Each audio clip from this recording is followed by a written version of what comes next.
योग दर्शन द्वितीय साधनपाद सूत्र संख्या 53। सूत्र है धारणासु च योग्यता मनसः। शब्दार्थ है धारणासु धारणाओं में और योग्यता सामर्थ्य मनसः मन की होती है। सूत्रार्थ और उस प्राणायाम के अनुष्ठान से धारणाओं में अर्थात मस्तिष्क आदि विभिन्न स्थानों में मन को लगाने की योग्यता हो जाती है। अर्थात योगाभ्यासी जहाँ कहीं भी मन को रोकना चाहे वहाँ रोकने में समर्थ हो जाता है। ये किसका फल है? प्राणायाम का फल है। जब हम प्राणायाम का अनुष्ठान ठीक प्रकार से करते हैं, श्रद्धा भाव से करते हैं, सही विधि से करते हैं और ठीक मात्रा में सही समय के आधार पर करते हैं तो उसका लाभ यह होता है। एक तो विधि और दूसरा है समय। मान लीजिए कोई विधि ठीक से कर रहा है और समय उसमें लगा नहीं रहा है।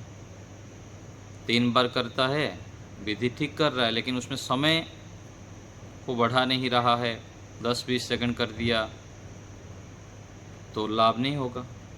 कोई कहेगा कि मैं दौड़ लगा रहा हूँ, दौड़ लगा रहा है तो 100 मीटर दौड़ लगाना भी दौड़ है और 2 किलोमीटर लगाना भी दौड़ ही है। तो यथोचित जितना चाहिए उतना यदि हम नहीं करेंगे तब भी उसका लाभ हमें नहीं मिल पाता है। तो प्राणायाम में भी हमको ये ध्यान देना है, जैसे पीछे भी हम पिछले सूत्र में देखें कि ततः क्षीयते प्रकाशावरणम। प्रकाश का जो आवरण है, ज्ञान का आवरण है, वह प्राणायाम के माध्यम से यम नियम के अनुष्ठान से वह क्षीण हो जाता है, नष्ट हो जाता है। ज्ञान का आवरण हमारा है, ये हमको पता लगता है कि नहीं लगता है? जैसे हम बार बार चर्चा करते हैं कि पहले तो दोष हमको पकड़ में आए तब तो हम उससे फिर दूर कर सकते हैं, नहीं तो दूर ही नहीं कर पाएंगे। जैसे यहाँ पर हम बहुत सारे व्यवहार करते हैं, हमारे आसपास में जितने भी लोग हैं उनके साथ हमारा व्यवहार होता है, अच्छे व्यक्तियों के साथ भी, बुरे व्यक्तियों के साथ भी। और उस व्यवहार करते समय हमारे मन में कुछ ना कुछ चलता है। ऐसा ना हो कि हमारे संपर्क में लोग आते हैं और वो हमारे मन में कुछ भी ना चले। कोई भी व्यक्ति हमारे संपर्क में आता है हमारे आसपास में तो उससे संबंधित ज्ञान हमारा चलता ही रहता है। ये स्वाभाविक है और चलना भी चाहिए, क्योंकि यदि हम जो हमारे संबंध में आते हैं, संपर्क में आते हैं, उनसे संबंधित विचार मन में लाएंगे, उसका क्या लाभ होता है? तो जितने व्यक्ति हमारे संपर्क में आते हैं, या तो उनको जो हम जानते हैं तो उनके जो अच्छाई है उसको हम ग्रहण करते हैं और जो बुराई है उसको जान के उसको हम छोड़ते हैं। ये स्वाभाविक है। जितना हमारे ज्ञान का स्तर है उसके आधार पर हम व्यवहार करते हैं, अच्छाई को ग्रहण करते हैं और बुराई को छोड़ते हैं। कोई भी हमारे संपर्क में आएगा तो हमारे मन में कुछ ना कुछ चलता है। तो ऐसे भी कुछ पदार्थ हैं जो हमारे संपर्क में तो है लेकिन उसको हम जानते नहीं हैं, उसके विषय में विचार नहीं करते हैं अथवा भूले रहते हैं। ऐसा कौन सा पदार्थ है? एक तो आत्मा के विषय में हम कितने समय विचार करते हैं। जैसे आसपास के लोग हमारे संपर्क में आते हैं उनके विषय में तो हम विचार करते हैं, लेकिन आत्मा के विषय में बहुत कम ही विचार करते हैं, बहुत कम लोग ही विचार करते हैं और थोड़े सा विचार करते हैं। शरीर को ही हम आत्मा मानते हुए शरीर को ही मैं मानते हुए चलते हैं, व्यवहार करते हैं कि शरीर ही मैं हूँ। ये जो रूप आदि शरीर दिख रहा है, इतना वजन है, इतना ये है, और उसके आगे भी यदि हम सोचेंगे, शरीर तो चलो शरीर जैसा है उस रूप में मान के चलते ही, लेकिन जो उससे अलग है एक, क्या, मेरा ज्ञान, मेरा बल, उसके आधार पर जो हम आकलन करते हैं अपने अनुभव के आधार पर, मैं वही हूँ। ये क्या है, कल्पनाएं। ये ज्ञान के साथ हमारा व्यवहार होता रहता है। क्या यह सच है? क्या जो हमारे पास जो भी ज्ञान है, जो भी अनुभव है, क्या वही हम हैं या उससे अलग हम हैं? तो इसका उत्तर कि इससे अलग हम हैं। लेकिन कितना समय इसको हम विषय बनाते हैं? विषय नहीं बनाते हैं। तो यदि हम उसको विषय नहीं बनाएंगे, क्या विषय बनाने से जो लाभ है उससे हम वंचित नहीं रह रहे हैं क्या? अथवा नहीं बनाने से जो हानि है वो हानि को हम उठाएंगे। क्योंकि जो भी हमारे संपर्क में व्यक्ति आते हैं, हम उसको विषय बनाते हैं, उसके विषय में सोचते हैं, विचारते हैं। लेकिन आत्मा के विषय में क्यों नहीं सोचते हैं, क्यों नहीं विचारते हैं? कि ये जो शरीर दिख रहा है अथवा जो हमारा अनुभव है, ज्ञान है, जो पढ़ाई लिखाई किए हैं, और उसके आधार पर हमारे कल्पनाएं होती। इसलिए सांख्य दर्शन में एक सूत्र आता है, अहंकार कर्ता न पुरुष। तो वहाँ जो कहा गया है कि हम, वास्तविकता क्या है, पुरुष करता है, जो आत्मा है वह करता है, करने वाला है, कर्ता भक्ता वही है।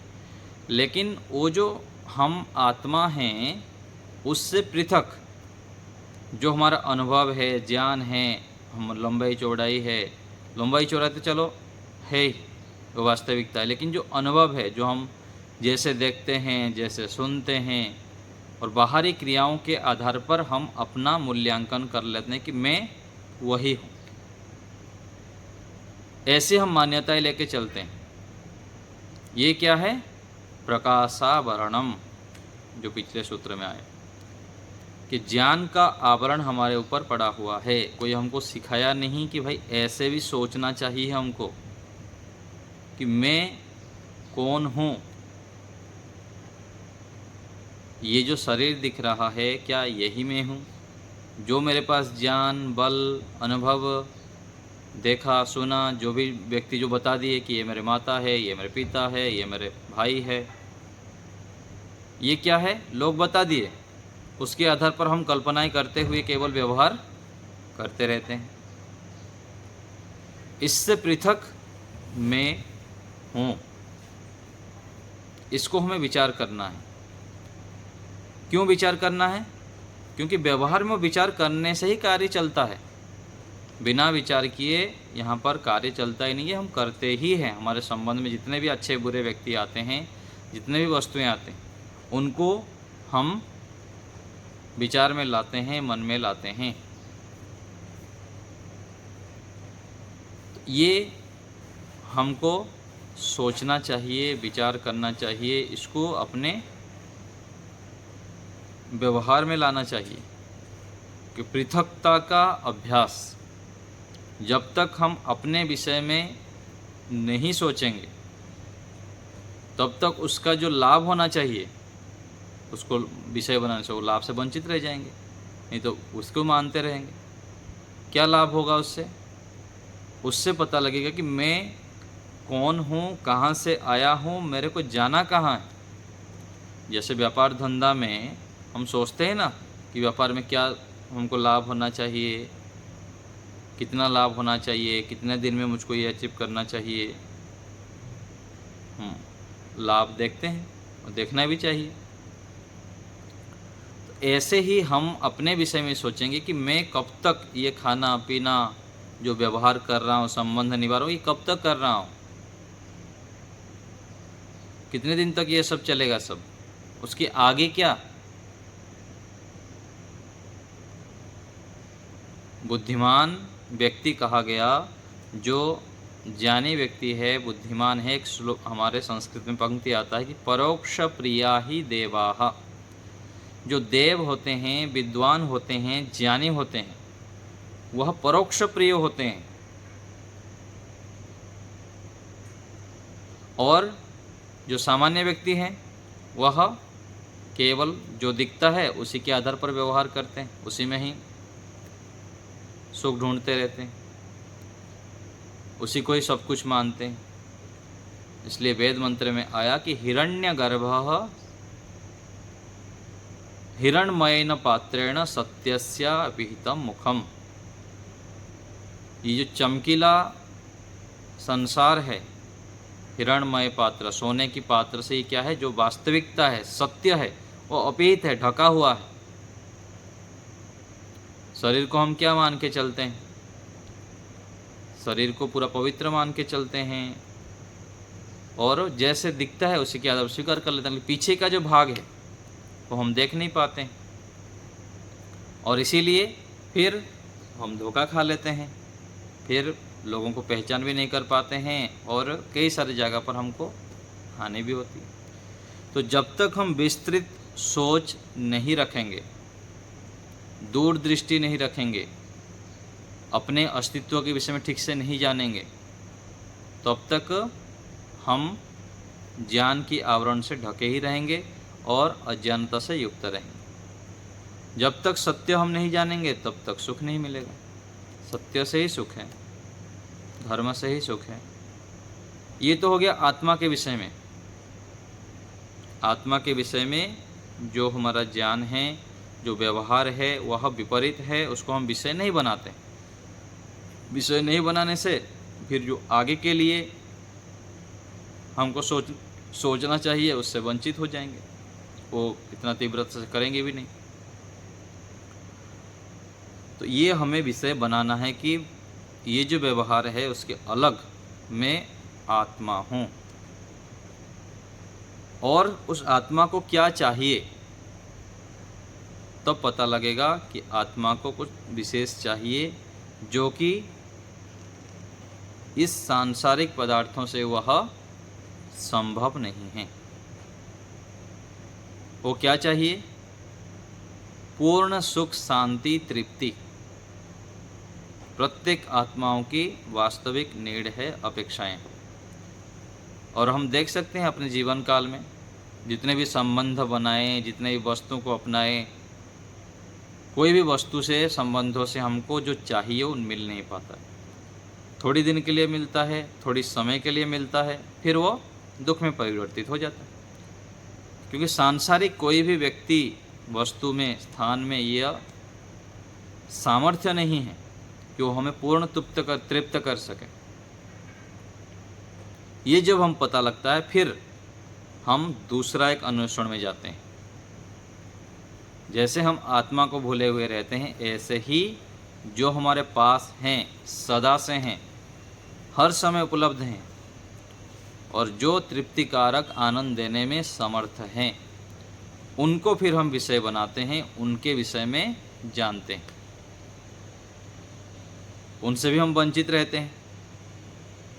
परमात्मा के विषय में यदि हमको ज्ञान नहीं होगा तो उनसे जो लाभ मिलना चाहिए उससे हम वंचित रहेंगे, और उसको भूले रहने से जो हानि है वो हमको उठाना पड़ता है।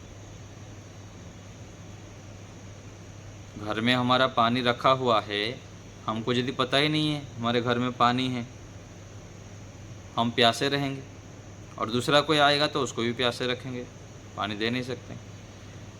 तो परमात्मा हमारे पास है, सदा से हैं, हर समय उपलब्ध हैं,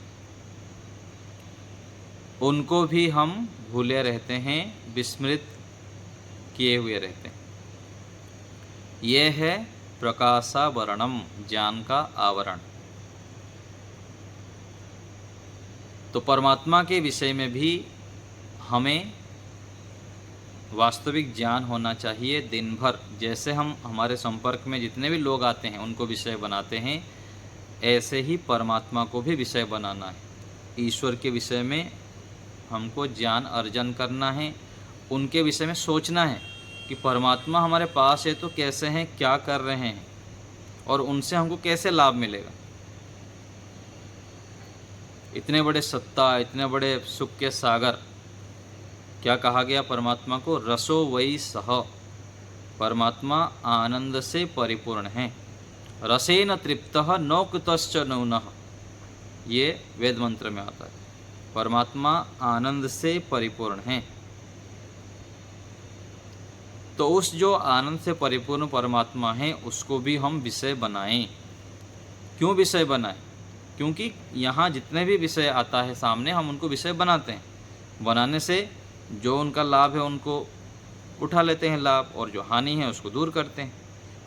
ऐसे ही जो परमात्मा हमारे पास उपलब्ध हैं उनको भी दिन भर विषय बनाना चाहिए। विषय बनाने से क्या लाभ है? कोई बड़े व्यक्ति हमारे पास है तो उसके सामने हम गलत काम करते हैं क्या? गलत क्रियाएं करते हैं क्या? नहीं करते। जब नहीं करते हैं तो अच्छे क्रियाएं करेंगे, अच्छा सोचेंगे, अच्छा बोलेंगे, अच्छा व्यवहार करेंगे, तो उसका फल क्या होगा? अच्छा ही होगा। तो परमात्मा को जब हम बड़े रूप में स्वीकार कर लेते हैं, हर समय एक महान सत्ता हमको देख रहा है, सुन रहा है, जान रहा है, ऐसे मस्तिष्क में बैठ जाए तो हम सावधान रहेंगे, सतर्क रहेंगे और निर्भीक हो जाएंगे, धर्मयुक्त कार्य करेंगे। और जब धर्मयुक्त कार्य करेंगे, श्रेष्ठ कार्य करेंगे, तो उसका फल क्या होगा? अच्छा ही होगा। तो आत्मा और परमात्मा, इन दोनों के विषय में हमारा अत्यधिक अज्ञान रहता है। इनको हम विषय नहीं बनाते हैं। एक तो पता ही नहीं है, और दूसरा पता होने के बाद भी बार बार कोई हमको आवृत्ति नहीं कराने के कारण, कोई हमको प्रेरित ना करने के कारण हम उससे संबंधित ज्ञान उभार नहीं पाते हैं, विषय नहीं बना पाते हैं, और विषय ना बनाने से उनसे जो मिलने वाला लाभ है उससे वंचित रह जाते हैं। तो हमारा कर्तव्य है कि हम आत्मा को विषय बनाएं कि मैं इस शरीर से पृथक आत्मा हूँ। जो मेरे पास ज्ञान, बल, आनंद यहाँ सब मिला हुआ है, इससे पृथक मैं हूँ। और वह ये वास्तविकता है, सत्य है, इसको कोई नकार भी नहीं सकता। क्योंकि जब हम शरीर से आत्मा निकल जाता है तो देखते हैं सीधा, क्या कहते हैं उसको? मुर्दा कहते हैं, लाश कहते हैं। कोई था जो कि वो अलग हुआ। और इसको जानने से लाभ यह होगा कि उसके बाद यहाँ तो चलो खाएंगे, पिएंगे, मौज मस्ती करेंगे, ये सब सुख ले लेंगे। उसके बाद क्या है? ये परोक्ष प्रिया, अर्थात परोक्ष को हमको सोचना पड़ता है, आगे के लिए सोचना पड़ता है, अगले जीवन के लिए सोचना पड़ता है। बुद्धिमान व्यक्ति दूर देख के चलता है। जो अधर्म कार्य करता है वो क्या सोचता है? इसका फल मिलने वाला नहीं। इसलिए मनुस्मृति में क्या कहा गया कि अधर्मेण एधते तावत् ततो भद्राणि पश्यति ततः सपत्नान जयति समूलस्तु विनश्यति। जो अधर्म कार्य करता है वो निरंतर बढ़ता ही रहता है, बढ़ता ही रहता है। घर, मकान, दुकान सब बढ़ता रहता है, धन संपत्ति बढ़ा देता है, बहुत प्रतिष्ठा भी मिल जाता है उसको, समाज राष्ट्र में बहुत प्रतिष्ठा हो जाएगा, वाह वाह हो जाता है। लेकिन अंत में क्या होगा? समूलस्तु विनश्यति, पूरा सर्वनाश, पूरे जड़ से ही कट जाता है। ये हमारा इतिहास भरा पड़ा है इसको लेकर, और आज भी हम प्रत्यक्ष रूप में देखते हैं यहाँ पर। तो अधर्म का फल कालांतर में इतना भयंकर होता है कि व्यक्ति को बहुत अधिक कष्टदायक होता है। इस जीवन में भी बदनामी, और अगला जीवन भी बहुत अधिक दुखदायक होता है। तो प्राणायाम करने से, यम नियम के पालन करने से हमारा बुद्धि कुशाग्र हो जाता है और हमें सत्य देखने में आता है, हम देखने में समर्थ हो जाते हैं और सत्य बातें फिर हमारे बुद्धि में बैठता है। नहीं तो व्यक्ति आत्मा, परमात्मा, पुनर्जन्म, पूर्वजन्म, सत्य, धर्म, न्याय आदि से कोसों दूर रहता है। नहीं, ये सब नहीं चाहिए। ऐसे यदि चलेगा तो जीवन तो चलेगा ही नहीं। मैं सुखी नहीं हो सकता, भौतिक पदार्थों को भोग नहीं सकता। ऐसे करके लोग बचे रहते हैं, अपने संतानों को भी बचाते हैं, सत्संग में नहीं भेजते हैं, ये बैरागी हो जाएगा और बाबा बन जाएगा, ऐसे बोलते हैं। तो अज्ञानता के कारण ये सब सोच होता है। लेकिन वास्तविक जो ज्ञानी माता पिता हैं वो क्या सोचेंगे कि मेरे संतान ऐसे कार्य करें जिससे कि उसका अपना भी जीवन कल्याण हो और समाज, राष्ट्र, पूरा विश्व का कल्याण हो। ऐसे कार्य करें कि हमारा पीढ़ी बाई पीढ़ी पूरा हमारे खानदान को ही तार दे। इतना प्रशंसा और इतना अच्छे कार्य करें। लेकिन लोग आज ब्रह्मचारी बनने में, सन्यासी बनने में, गुरुकुल में पढ़ाने में बच्चों को डरते हैं। इसके पीछे अज्ञानता ही है। व्यक्ति जब ब्रह्मचारी बनता है, सन्यासी बनता है, योगाभ्यासी बनता है तो अपने अज्ञान को दूर करता है। अज्ञान को दूर करना अर्थात दुख को दूर करना। जब तक व्यक्ति को पूर्ण ज्ञान नहीं हुआ है तब तक दुखों से नहीं छूट सकता। अज्ञान है तो दुख रहेगा। डॉक्टर बन जाते हैं, इंजीनियर बन जाते हैं, साइंटिस्ट बन जाते हैं, बड़े बड़े अधिकारी बन जाते हैं, लेकिन ना समय पर सोना, ना समय पर खाना, ना योगाभ्यास, ना सत्संग, ना स्वाध्याय, ना धर्माचरण, ना जीवन में संयम। ये पढ़ाई लिखाई, पद प्रतिष्ठा किस काम की? तो इन बातों को हमें सोचना चाहिए अपने जीवन में भी, इसको अधिक से अधिक लाना और अपने अनुकूल व्यक्तियों को भी इस रूप में हमको समझाना चाहिए। चलिए इसको हम थोड़ा पढ़ते हैं। योगार्थ प्रकाश। इस सूत्र में प्राणायाम का और भी फल बतलाया है। चित्त को किसी स्थान में रोक देना धारणा है। प्राणायाम करने से मन में एक विशेष सामर्थ्य उत्पन्न होता है। क्या होता है? विशेष सामर्थ्य उत्पन्न होता है।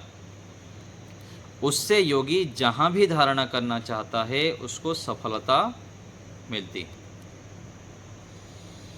प्रच्छर्धन प्राणा विधारणाभ्याम व प्राणस्य। इस सूत्र में प्राणायाम के अनुष्ठान से मन की स्थिरता बतलाई है। सत्यात प्रकाश में प्राणायाम के लाभ बतलाए हैं ऋषि दयानंद जी। प्राणायाम के विषय में महर्षि दयानंद सरस्वती जी एवं महर्षि मनु महाराज के प्रमाण। जब मनुष्य प्राणायाम करता है तब प्रतिक्षण, ध्यान से सुनिए, प्रतिक्षण उत्तर काल में अशुद्धि का नाश और ज्ञान का प्रकाश हो जाता है। जब तक मुक्ति ना हो तब तक उसके आत्मा का ज्ञान बराबर बढ़ता जाता है। ये तो केवल शब्द है, आप कल्पना नहीं कर सकते हैं अपने अंदर इतना परिवर्तन होता है। हमारा ज्ञान का, विचारों का, हमारा जो दृष्टि है कितना सूक्ष्म और दूरदृष्टि हो जाती है। जब हम यम नियम का अनुष्ठान करते हैं, प्राणायाम का अनुष्ठान करते हैं, तब बहुत अधिक परिवर्तन हमारे जीवन में दिखाई देता है। अपने आप को हम जब इस रूप में चलाते हैं अध्यात्म मार्ग पर, 5 साल 10 साल बाद जो पीछे के जीवन को देखेंगे ना, हम सोच भी नहीं सकते हैं कि मैं वही था कि दूसरा था, मेरा पूर्व जन्म में है, ऐसे दिखाई देगा। ये व्यक्तिगत मैं अपने जीवन में अनुभव किया। आज मैं जब पीछे के जीवन को देखता हूँ तो मैं सोचता हूँ कि मैं पिछले जन्म में था, वो ऐसा लगता है, क्योंकि उससे हम बहुत दूर हो गए। जब आगे गुरु आचार्य से अच्छे माहौल में रह गए तो उसके अनुसार ही हमारा सोचना, विचारना, कार्य आदि करना लग गए। तो पीछे का जीवन पूरा पिछला जीवन हो गया हमारा। ऐसे हो जाता है पूरा। जब हम अच्छे सोच विचार आदि में लग जाते हैं, अच्छे संग करने लगते हैं, तो पीछे का पूरा नष्ट हो जाता है, पूरा विस्मृत हो जाता है। यह प्रत्यक्ष रूप में दिखाई देता है।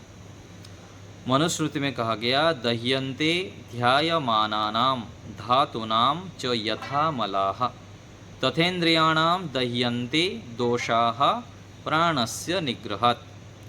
जैसे अग्नि में तपाने से सुवर्ण आदि धातुओं के मल नष्ट होकर शुद्ध होते हैं।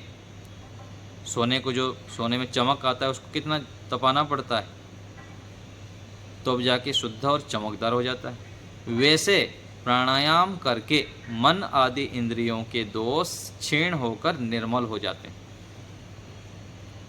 हम शिकायत करते हैं ना, ध्यान में मन नहीं लगता है, इधर उधर का विचार आता है, अध्यात्म में रुचि नहीं होती है, मन शांत नहीं होता है।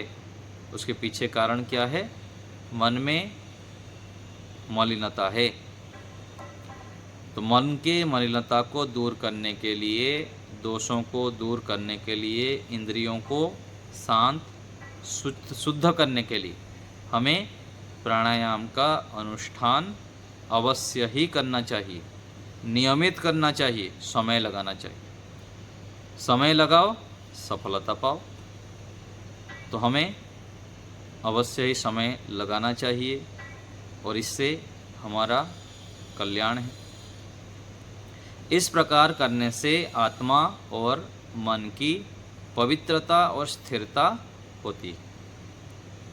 पवित्रता भी और स्थिरता भी दोनों चाहिए। दोनों के लिए हमें प्राणायाम अवश्य ही करना चाहिए। प्राण अपने बस में होने से मन और इंद्रियां भी स्वाधीन हो जाते हैं, अपने अधीन हो जाते हैं। बल पुरुषार्थ बढ़कर बुद्धि तीव्र सूक्ष्म रूप हो जाती है कि जो बहुत कठिन और सूक्ष्म विषयों को भी शीघ्र ग्रहण करती है। इससे मनुष्य शरीर में वीर्य बुद्धि वृद्धि को प्राप्त होकर स्थिर बल, पराक्रम, जितेंद्रियता सब शास्त्रों को थोड़े ही काल में समझकर उपस्थित कर लेगा। ये ऋषि दयानंद जी सत्यार्थ प्रकाश के तृतीय समोल्लास में लिखते हैं। देखिए कितना विशेष बात है। कम समय में हमको शास्त्रों को जानना है, शास्त्र के मर्म को जानना है और जीवन के जो यथार्थता को जानने के लिए हमें यम नियम का पालन के साथ साथ प्राणायाम का अनुष्ठान भी अवश्य ही करना चाहिए। नहीं तो जन्म जन्मांतर तक पड़े रहेंगे ऐसे ही अज्ञानता में। ये जो खिलौना है सांसारिक व्यक्ति, वस्तु, स्थान, इन सब में खेलते रहेंगे, खेलते खेलते जीवन को व्यर्थ गवा देंगे। जिस कार्य के लिए मिला है, जो ऋषि कहते हैं ना, यह चेत अवेदित अथ सत्यम अस्ति नोचेत महति विनष्टि। इसी जीवन में यदि ईश्वर को जान लिया तो जीवन सफल है, नहीं तो महान विनाश है। ये उपनिषद में ऋषि लिखते हैं। तो परमात्मा को जानने के लिए यदि हमारे जीवन में तड़प है, हम उसकी ओर निरंतर बढ़ रहे हैं, तो हमारा जीवन सफल है। प्रत्येक दिन बढ़ते जाना है, बढ़ते ही जाना है, ऐसे हमको प्रयास करना चाहिए। ऋग्वेदी भाष्य भूमिका में उपासना विषय में लिखा है, इन चारों का अनुष्ठान इसलिए है कि जिससे चित्त निर्मल होकर उपासना में स्थिर रहे। प्राणायाम का ये लाभ है। तो चित्त निर्मल होता है और मन स्थिर होने से उपासना में हम गति करते हैं, ईश्वर को समझ पाते हैं। तो प्राणायाम का अभ्यास हम श्रद्धा भाव से नियमित करें, स्वयं करें, दूसरे को भी बताएं। ऐसे हमें सोचना चाहिए, विचारना चाहिए। अभी राजमाता जी बताइए, हाथ उठाए हैं, कुछ बोल रहे हैं और दूसरे किसी को कुछ पूछना हो तो बताइए। गलती से हो गया जी। सुदेशना माता जी। आचार्य जी नमस्ते। नमस्ते। आचार्य जी, ये सब ज्ञान तो हमको अभी मिल रहा है। हम जब स्कूल में पढ़ रहे थे तो ये तो सब हमसे बहुत दूर था और ना इतना कोई टीचर हम लोग को बताते थे, ना हम जान पाते। हाँ, जब जागे तब सवेरा। अभी भी बहुत समय बचा हुआ है। लोग तो देखिए आज विश्व भर में कितने लोग हैं, 700-800 करोड़ लोग हैं। उसमें से सत्य ज्ञान कितने व्यक्ति को सुनने में मिलता है। एक आता है ना उपनिषद में पंक्ति, क्या आया, श्रवणा, बहुत दिन हो गया इस श्लोक में बोला नहीं ना, ध्यान में आ रहा है। तो इसमें कहा गया है कि बहुत सारे लोग हैं जो ब्रह्म विद्या है ना उनको सुनने को भी नहीं मिलता, और कुछ लोग सुन तो लेते हैं लेकिन सुनने के बाद उसके ऊपर मनन नहीं करते हैं, विचार नहीं करते हैं, और विचार करके उसके ऊपर आचरण करने वाले बहुत ही कम व्यक्ति मिलते हैं। ये उपनिषद की पंक्ति है एक, तो भूल गया हूँ, ये आपको बताऊंगा इस श्लोक। तो उसमें ऐसे कहा गया है कि जो ये ब्रह्म विद्या है बहुत सारे लोगों को तो सुनने को भी नहीं मिलता है, तो हमको सुनने को मिलता है और सुनकर हम उनका आचरण करने के लिए भी प्रयत्न कर रहे हैं, तो ये बहुत अच्छी बात है। तो हमको अपने आप को धन्यवाद करनी चाहिए, सौभाग्यशाली मानना चाहिए। अभी तो पता लग गया, तो अभी हम प्रयत्न करें। लोग नहीं तो कहाँ कहाँ भटक रहे हैं, ईश्वर के विषय में, आत्मा के विषय में, सत्य ज्ञान वेद आदि विषय में पता ही नहीं। तो अभी हम जब से पता लग गया तब से हम बीज डालते हुए उसको बढ़ाएं, बार बार उसके ऊपर प्रयत्न करें और आगे बढ़ें। और प्राणायाम है। गीता माता जी थोड़ा रुकिए 1 मिनट। हाँ सुदेशना माता जी बोलिए। अच्छा जी, ये जो प्राणायाम पीपल की पेड़ के नीचे करने से और अच्छा होगा क्या? हाँ, शुद्ध वायु में करना चाहिए। पीपल के पेड़ के नीचे अधिक ऑक्सीजन होता है, और तो उससे नीचे करने से अच्छा है। जहाँ भी शुद्ध वायु हो, पेड़ पौधे हो, वहाँ पर करना चाहिए। ठीक है, चलिए धन्यवाद जी। गीता माता जी प्रणाम आचार्य जी। नमस्ते। मैं ये कह रही थी हम तो बहुत सौभाग्यशाली हैं जो घर बैठे अमृत वर्षा पा रहे हैं। बस ये सब ऋषियों की वाणी है, गुरुजनों से जो सुनने को मिला है, और ऋषियों की परंपरा से जो बातें हैं वही बातें हम चर्चा ही करते हैं। तो इसको हमें स्वयं के जीवन में लाना है और हमको भी दूसरे को बताना है, आगे ले जाना है, ठीक है ना। तो हमें प्रकाशावरणम जो कहा गया ना, प्रकाश के जो आवरण है उसको हटाना है। जो सूक्ष्म बातें हैं उसको धीरे धीरे, जैसे होता है ना बीज डालेंगे तो उसको फिर से विचार करते हैं, फिर से विचार करते हैं, तो उसमें हम धीरे धीरे पानी दे रहे हैं, और ऐसे करते करते करते एक दिन ये हमारा स्वभाव बन जाता है। फिर हम देखिए, एक कहा जाता है ना, पुत्रेषणा, वित्तेषणा, लोकेषणा, ये 3 ऐषणा छूटना असंभव जैसा लगता है। बड़े से बड़े व्यक्तियों को देखेंगे, योगियों को भी देखेंगे, ये बहुत असंभव जैसा लगता है, लेकिन ये संभव होता है। और ऋषि लोग असंभव बातें लिखते नहीं। जब हम निरंतर अभ्यास करते जाते हैं, योगाभ्यास करते जाते हैं, अपर वैराग्य को प्राप्त करते हैं। पीछे पहले पाद में हम अपर वैराग्य को इसमें चर्चा किए। अपर वैराग्य के बाद एक आता है पर वैराग्य। उस पर वैराग्य की स्थिति में व्यक्ति ऐसी चित्त के स्तर बन जाता है, वो इनसे भी पृथक हो जाता है। ये बहुत ऊंची अवस्था है, लेकिन उस ऊंचता को प्राप्त करने के लिए कहीं ना कहीं तो प्रारंभ करना ही पड़ेगा। तो पहले हमको धीरे धीरे बढ़ना चाहिए। आत्मा के विषय में, परमात्मा के विषय में हमको निरंतर विचारों के स्तर पर जुड़ना है। पहले विषय बनाना है। हम तो विषय ही नहीं बनाते हैं। तो विषय बनाते हुए सुबह शाम दिन भर जब भी समय मिलेगा, अपने से मैं अलग हूँ, ये आत्मा अलग है, शरीर अलग है, ये संबंध सब अलग हैं, ये तो सब नैमित्तिक रूप से जुड़ा हुआ है। पहले ये विचार लाना है, फिर ऐसे करते करते उसको बढ़ाते रहना है। ऐसे ही परमात्मा के विषय में भी। तो इसको बढ़ाते रहने से फिर हम आगे चलकर बहुत ऊंचे स्थिति में पहुंच जाते हैं और लाभ से युक्त होते हैं। डॉक्टर साहब बोलिए। नमस्ते गुरु जी। नमस्ते। इसमें जो लिखा है चारों का अनुष्ठान के है फल होकर उपासना हो, भूमिका में से क्या हुआ है उपासना। तो कौन से 4 प्राणायाम बताया गया ना यहाँ पर। 4 चार।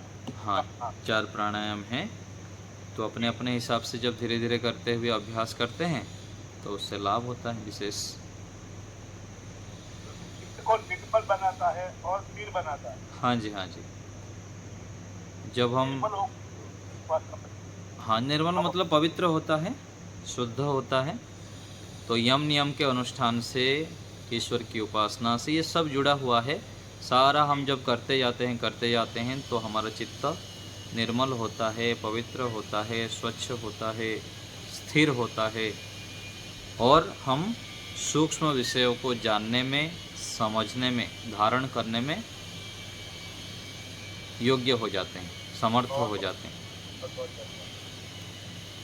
तो ऐसे हमें सोचना चाहिए और श्रद्धापूर्वक यम नियम का पालन करना चाहिए और जितने भी वेदानुकूल आचरण हैं उसको निरंतर करते जाना है आलस्य प्रमाद को छोड़कर।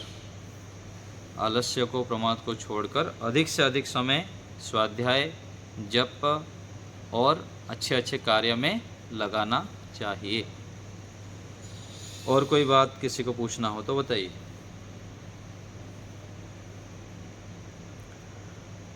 ठीक है, तो ये पाठ समाप्त होने वाला है। तो परीक्षा कौन कौन देना चाहेंगे तैयारी कर लीजिए। जो देना चाहेंगे उनके लिए स्वागत है। मेरे नंबर पे मैं सूचना भी दे दूंगा परीक्षा का जो देना चाहेंगे, फिर आपको प्रश्न पत्र दे दिया जाएगा, फिर आप उसका उत्तर देंगे। मल्टीपल चॉइस रहेगा हाँ, उसमें। एक मिनट के मल्टीपल चॉइस वाला अच्छा हाँ, रहता पिछले है। बाद में जैसे हम परीक्षा किए थे वैसा ही करेंगे, तो थोड़ा तैयारी करके। हाँ, आंसर दे नहीं पाया था मैं, आप लोग कुछ कुछ दिए थे परीक्षा, तो इस बार प्रयास करेंगे देने के लिए। तो परीक्षा देने के लिए यदि आप परीक्षा देने के उद्देश्य से पढ़ाई करेंगे, इस बात को आवृत्ति कर लेंगे तो आपका ही लाभ होगा। तो अभी थोड़ी दिनों में आप लोग तैयारी कर लीजिए, जल्दी से जिसको देना है वो तैयारी करके परीक्षा दे सकते हैं। तो आपको सूचना दे दिया जाएगा व्हाट्सएप ग्रुप में। परीक्षा साधन पाठ का ही होगा गुरु जी? हाँ, केवल साधन पाठक का होगा। जितने आप कक्षा में जुड़ते हैं, शायद मेरा नंबर आपके पास होगा, आप हमारे योग दर्शन ग्रुप आदि में होंगे। तो जो नहीं होंगे, जो यूट्यूब में भी देखते हैं, वो मेरा नंबर सेव कर लेंगे, नमस्ते भेज देंगे तो आपको योग दर्शन के ग्रुप में हम जोड़ देंगे।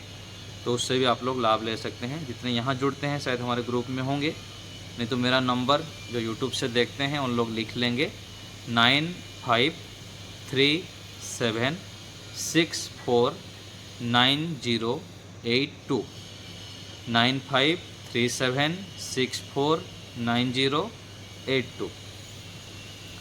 तो ये नंबर आप लोग सेव कर लेंगे, हमारा यूट्यूब ग्रुप में जुड़ जाए, व्हाट्सएप ग्रुप में जुड़ जाएंगे तो आपको उसमें भी सूचना मिलता रहेगा। ठीक है, तो सभी लोग परीक्षा देने के लिए तैयारी कर लीजिएगा। हाँ, अभी साधन पाठ द्वितीय पाठ जो है उसका परीक्षा होगा, केवल एक पाठ का। सारे लेसन एक साथ मिल सकते हैं जो आप अभी जो पढ़ाया आपने साधन पाठ, इसी के अंतर, हाँ, इसी के बीच, इसी में से ही छाट के आपको परीक्षा देना होगा। नहीं, एक साथ वो मिल जाते हैं ना कि वो देखो सारे जो चीज़ पे आप एक साथ क्या मतलब एक साथ आ जाते हैं। यूट्यूब के लेसन ये वो है, ये वो नेक्स्ट वो साथ। अब हमें अलग अलग देखने पड़ेंगे, कई बार एक साथ आ जाते हैं तो यूट्यूब पे पढ़ने होगा। समझ में नहीं आ रहा आप क्या कहना चाह रहे हैं एक साथ का मतलब? चलो कोई भी नहीं, आप तैयारी कर लीजिएगा। हाँ, एक साथ जो, अच्छा वीडियो कह रहे हैं आप?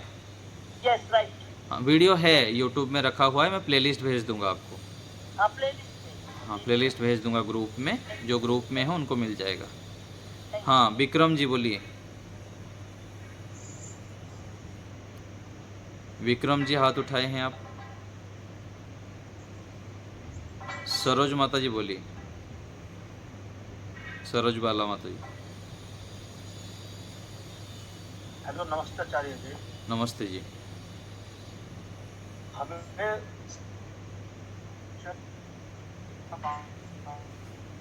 आपकी आवाज़ नहीं आ रही है। ब्रह्मचर्य का पालन कैसे करें? हम एक सिविल यूपीएससी का एस्पिरेंट हैं, हमें ब्रह्मचर्य का पालन करना है। हाँ, वो व्यक्तिगत रूप में मेरे से बात कर लीजिएगा व्हाट्सअप नंबर से, फिर इस आपको। नंबर पर बात करना पड़ेगा सर? हाँ, मैं नंबर अभी बताया ना, अभी जो नंबर जी बताया, हाँ उसको सेव कर लीजिएगा। व्हाट्सअप ग्रुप में भी भेजा जाता है, आप ग्रुप में होंगे ना हमारे? जी